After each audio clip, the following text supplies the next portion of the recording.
कायनात के एक कुत्ते ने अब्देबुद ने नबी के खेमे के सामने नेजा फेंका। कहता, कोई अल्लाह के नबी मर्द है तो भेज, मेरे साथ जंग करे। अल्लाह के नबी ने कहा, है कोई, इस कुत्ते की जबान बंद करे।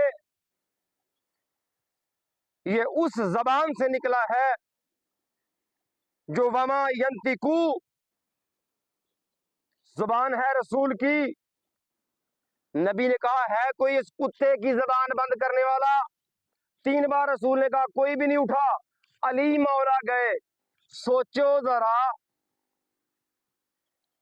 सकीफे वाले कुत्तों का मुकाबला नहीं कर सकते, अली का मुकाबला या अली के बेटों का मुकाबला कैसे कर सकते थे?